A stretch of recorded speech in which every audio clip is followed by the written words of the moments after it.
following video is a conversation between humans and angels where the host is an angel too. No, I did not stutter, and yes, I am serious. Hey. What's right, First Light? I am your host speaking, Anthony, and let the church say amen.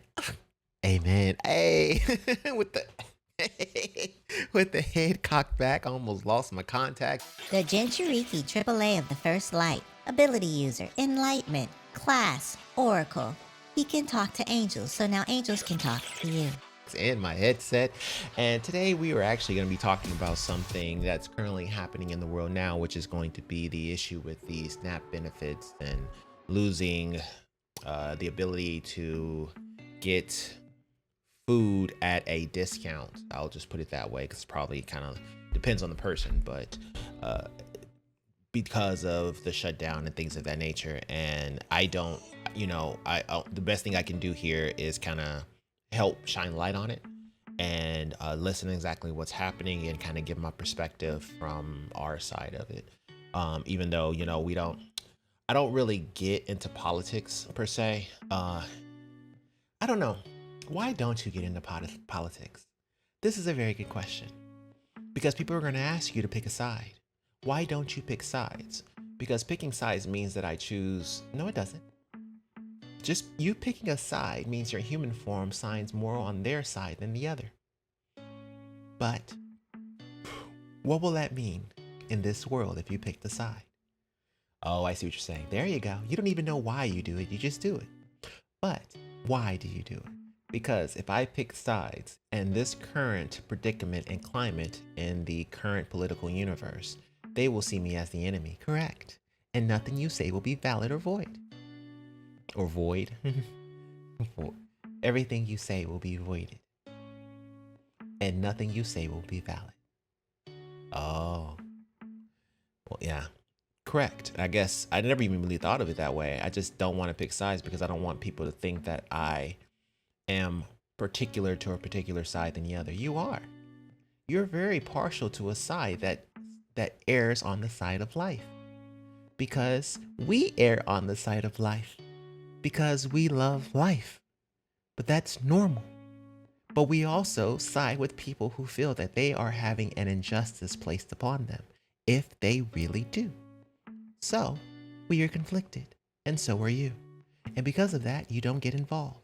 But you are willing to hear them out and try to understand from their perspective exactly what they're saying and seeing. And what better person than the one you're about to listen to today? Hey, let's do it. Let's do it. Element is my embarrassing confession. I grew up with a mother who was a welfare queen, and I've lived in more trailer parks than I can possibly count. Seriously.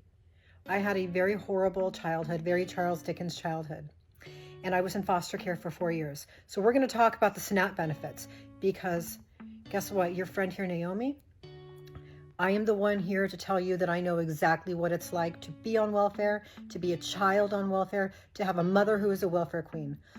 Back when my mother was alive, and we were living that life, she would give me and my sister food stamps. And they came in, actual paper bills back in those days. And we would have to take those down to like a little store and buy something cheap so that they would have to pay us back in change. Then we would take the change to her. She would collect the change. She would give us other food stamps, and we would continue doing that until she had enough of the change money to purchase what was really important to her, which was marijuana and alcohol. So foster care 4 years, and I can say foster care was a lot better than living with my mother. We're going to tie this into the SNAP benefits, and I know that there are many people in this world who are truly innocent and genuinely do need those benefits. People who will have a car accident or a sudden medical incident, or a real handicap, or maybe an autism at such a level that they're not really capable of functioning in society. We have a lot of people with autism. We have a lot of people who are elderly. I'm looking at those people saying, yes, I think that we should be very generous with them because they are the weakest ones. Agreed. But we can't be naive about the other half. We can't be naive about the people like my mother. People like that do exist. And I'm here to tell you, I have seen it with my own 2 eyes. It is real. And what is really happening with these individuals is they have a slave mentality. Welfare recipients, people who are talking about society's duty to feed their children, people who also think that others have a duty to work and to be forced to give the fruits of their labor to other people. They don't have that duty. They don't have that duty. But welfare breeds a slave mentality. It breeds people who do become dependent and who also evolve a sense of freaking entitlement. When you have to do things on your own, that sense of entitlement kind of goes away. When you really have to work and have to earn it, they think that they're entitled to it, and they don't have a growth mentality. This might be the actual best thing that could have happened for that particular group of people, because consider this: the average body weight of an individual who works is about 160 pounds. We're talking about a female here. The average body weight of a female who is on SNAP benefits is 210 pounds. So maybe the good thing here is that if they're so worried about freaking food, they're going to start digesting their own body fat. And maybe that experience might be enough to tell them that they need to get a goddamn job to pay for themselves and their kids. Okay, but why are you even having children that you cannot afford to take care of? Why? Why would somebody do that? So again, I'm not talking about the people who just need emergency help. I'm not talking about the people who are genuinely innocent. I'm talking about the ones who have the sense of goddamn entitlement. And then all the others, the virtue signalers, the ones who are out there to show us how evolved they are by defending the poor children on the SNAP benefits. Come on, wake up. This is probably one of the best things that could have happened to them, because now they're not getting those benefits. What are they going to have to do?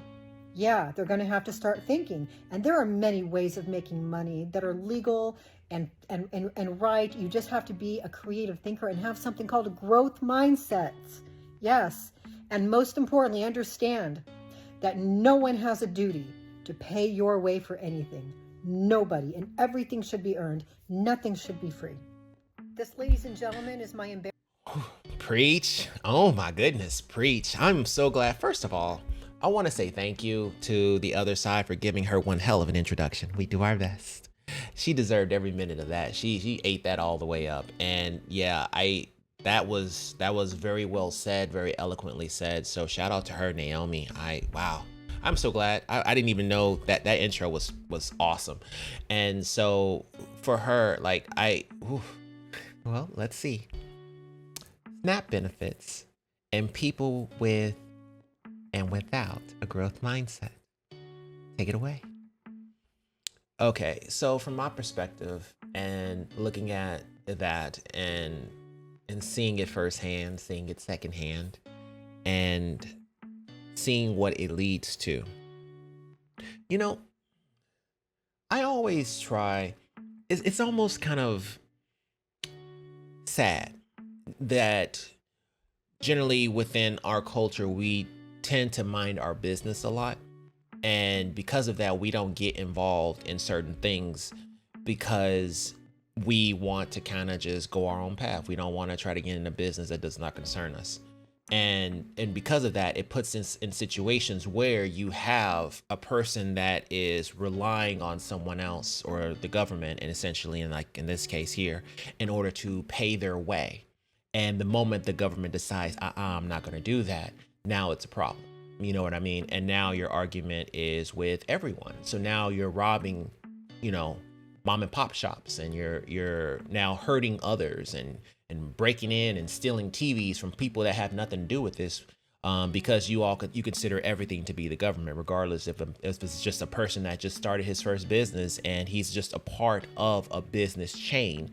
And he bought a part to be in that chain, and he has to pay that chain 10%. Well, it doesn't matter. If he's a part of the government, he gets robbed too. You know what I mean?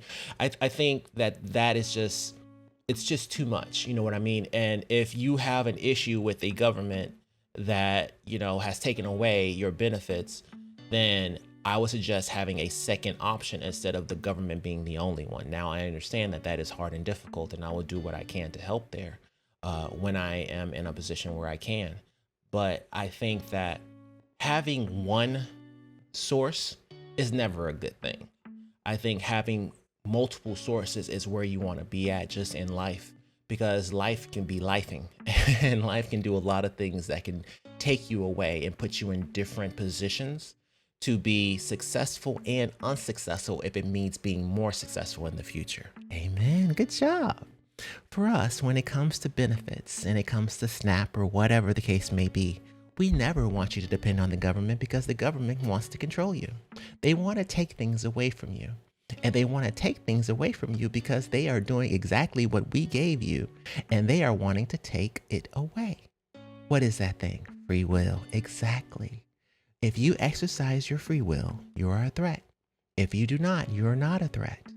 And if they hold your income in their hands, then you are not a threat because you need them. Now, will you rob and burn and pillage? Maybe. But your issue is with them, and they are in control of you. So they want to slow down your free will, and they will do such. And they have slowed down your free will as well. But at the same time, you do not buck against the system. Why? Because for me, I think I try to live a life of respect. Amen. And if these are the rules of the place where I want to live, then so be it. Okay. Are these rules unjust on your part? I do not feel that they are. Why? Because I think that the rules that are made up is not exactly against race, but more so against class. How so? Well, I see it as there is a tax on every form of society. It's not necessarily race related. For example, the tax on the poor is the lottery. The tax on the middle class is the student loan. And the tax on the wealthy is the car loan. Ooh, preach. What else? Because all situations are being taxed, I would say that there is no real race issue when it comes to the government. He sees all as one race. Broke, less broke, and more broke than the other. Amen. And I will agree with that. There is a lot more at play than just the color of your skin. It's also the wealth of your pockets. And because of that, that will dictate what happens to you in the future. And so the only thing that you can do if you want to live in that world, and you do not want to buck against the system, you just want to live your life, but you want the protections that that world provides. For example, the world that is the United States, the world that is China, Japan, so on. And you want to live in those worlds, then you have to obey by their system. And their system is set up so that, yes, you have less free will, but two, so that you can be a model citizen. And so you do not buck against the system. You respect it because that is the system that is in place. And you agree to live here. Thus, you agree to abide by their system. So you do. And most people do. But this mentality, this beneficial mentality that people have needs to go away. And that is the video for today. Hey, and that's going to do it for today's episode. Thank you guys so much for watching. Talk to you all. Be blessed and bye. I will see you in the next one. Peace.